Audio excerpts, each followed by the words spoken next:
The following is an encore presentation of Everything Everywhere Daily. The second Roman emperor was Tiberius. His right-hand man was the leader of the Praetorian Guard, Lucius Aelius Seianus, known to us as Sejanus.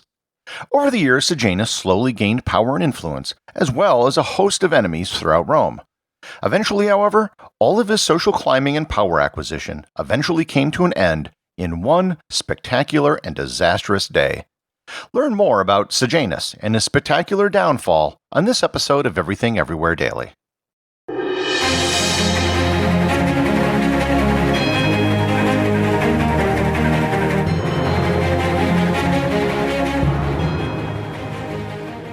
This episode is sponsored by ScottyVest. Father's Day is right around the corner, and there are no better gifts for your dad than some gear from ScottyVest. ScottyVest has a Father's Day promotion where you can get 30% off select items over at scottywest.com. This includes a selection of vests, jackets, sport coats, shirts, pants, and of course, the Scotty mask. All ScottyVest products have extra pockets and are designed for you to carry your gear in comfort and style. You can carry your smartphones, tablets, glasses, passports, and water bottles wherever you go. You can get 15% off all ScottyVest products by going to scottywest.com and using coupon code EVERYTHINGEVERYWHERE, all one word, at checkout. Once again, that's scottywest.com, coupon code EVERYTHINGEVERYWHERE. The Emperor Augustus was the first, greatest, and longest-serving emperor in Roman history. His reign was so long that an entire generation of Romans never knew anything else when he died. Because he was the first emperor, there had never been a transition of power. For decades, Augustus had tried to set up his nephews and grandchildren to assume the throne, but there was one problem. They all died. He ended up appointing his stepson, and the son of his wife Livia, as his successor, Tiberius. Tiberius was a very capable military leader, and he spent most of his life in the field with military units. However, Augustus didn't seem particularly fond of Tiberius, and Tiberius really wasn't enthusiastic about accepting the job. Nonetheless, when Augustus died, the Senate and everyone else quickly fell behind Tiberius as the new emperor. This story isn't about Tiberius, however. This is about the man he appointed to the position of Praetorian Prefect, the head of the Praetorian Guard, Sejanus. The Praetorian Guard was created by Augustus in the year 27 BC. Their primary function was to serve as the personal bodyguards for the emperor and the imperial family. Think of them as the Roman version of the Secret Service. Over time, the Praetorian Guard took on more responsibilities and became a vital part of the Roman civil service. Being the head of the Praetorian Guard was a really big deal. Sejanus came from an equestrian class family. They were above the common plebeians, but below the senatorial class. His father was Lucius Aelius Strabo, and he was head of the Praetorian Guard before Sejanus. Fun fact, Strabo means cross-eyed in Latin. Tiberius came to power in the year 14, and one of his first acts as emperor was to appoint Sejanus as joint commander of the guard with his father. And then the next year, Sejanus became the sole commander when his father was appointed as the governor of Egypt. Sejanus consolidated his power within the Praetorian Guard to ensure that he was the sole person in charge, as well as increasing the size of the guard to 12,000 soldiers.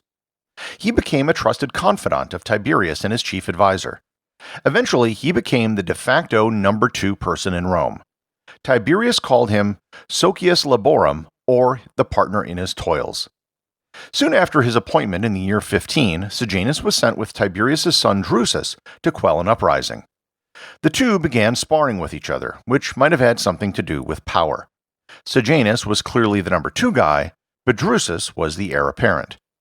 The conflict between the two grew over the years until it literally came to blows when Drusus punched Sejanus in the face. Drusus was an impediment to Sejanus' ambition. If Drusus became emperor, then Sejanus would be on the outs, and most probably he would have been executed. Sejanus seduced Drusus' wife Livilla, and the two hatched a plot to murder Drusus. Drusus died in the year 23, having widely been thought to have been poisoned under the orders of Sejanus. With Drusus gone, Tiberius became more reliant on Sejanus. Statues of Sejanus began appearing all over Rome, and Tiberius began retreating from public life. In the year 26, Tiberius retreated to the island of Capri, which is just south of Naples, where he had built a huge pleasure palace. With Tiberius out of Rome, Sejanus was in full control of the city. As he controlled the Praetorian Guards which guarded Tiberius, he had total control over all of the information which Tiberius received while he was in Capri. With Tiberius out of the way, Sejanus began staging treason trials to get rid of his political opponents in the Senate. He began confiscating the fortunes of his enemies as well, much of which was transferred to him personally. To integrate himself further into the imperial family, he asked Tiberius for permission to marry Drusus's widow Livilla, which Tiberius denied. Tiberius's other adopted son, Germanicus, who also died under suspicious circumstances, had children who were now in the line of succession. 2 of his 3 sons were arrested and starved to death, leaving only his son known as Caligula. For 5 years, Tiberius was in Capri and never once returned to Rome. He had no clue what was going on back in the capital. Everything he knew was fed to him by Sejanus. By the year 31, Sejanus was basically treated as the emperor in Rome. His birthday was a holiday, his statues were decorated, senators courted his favor, and he was finally betrothed to Livilla. With Tiberius off on an island, he considered himself the ruler of Rome, and no one dared challenge him. Historian Cassius Dio noted, quote, Sejanus was so great a person by reason of both his excessive haughtiness and his vast power, that, to put it briefly, he himself seemed to be the emperor, and Tiberius a kind of island potentate, inasmuch as the latter spent his time in the island of Capri. Unquote. It was at this point, at the height of his power, something happened to the relationship between Tiberius and Sejanus. Somehow, someone got to Tiberius and told him what had been happening in Rome. They also implicated Sejanus in the death of his son Drusus, as well as possibly his adopted son Germanicus. Tiberius took action quickly. What followed is the entire reason for doing this episode. In the year 31, Sejanus was summoned to the Senate, where a proclamation from Tiberius would be read. He was told it would be granting him tribunate powers, basically making his person sacrosanct, and that he would also be officially named as Tiberius's heir. He arrived at the Senate full of confidence at the increase in power he would be granted, with all of the Senate in attendance. What was read to the Senate was not a promotion for Sejanus. It was a list of his crimes and an order for his execution. If I could go back in history and take a video of one thing, it might just be the face of Sejanus when his death warrant was read in the Senate. I can't think of anyone else in history who had such a dramatic fall so quickly in just a matter of seconds. Other leaders who have fallen from power usually do so over a period of weeks or months. Even a successful military coup usually plays out over a period of hours. This was Joe Pesci getting whacked in Goodfellas when he thinks he's about to become a made man, but at an imperial level in a very public forum. There is an excellent scene from the 1968 British series The Caesars, which depicts the denunciation of Sejanus. The camera zooms in on the face of Sejanus, and all the senators move away from him in unison, and I highly recommend watching it on YouTube if you can. As it turned out, a lot of people hated Sejanus. All the treason trials and the confiscations of fortunes by someone who the senators thought to be their social lesser had built up resentment. And now it was time for payback. Within a few hours, Sejanus was dead. He was strangled to death, and his body was thrown down the Gemonian stairs.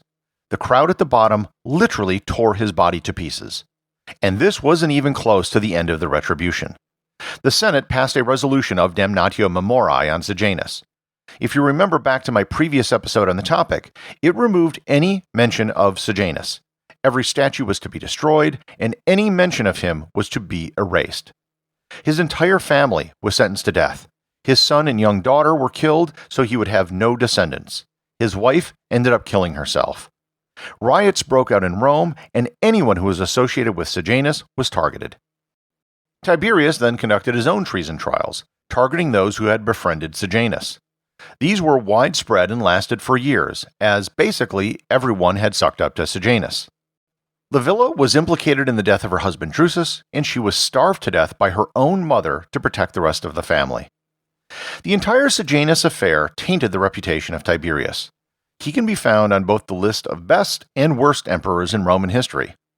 With Sejanus having eliminated most of the legitimate possible successors to Tiberius, the imperial throne ended up passing to Caligula, who has gone down in history as one of the worst and most insane emperors in history.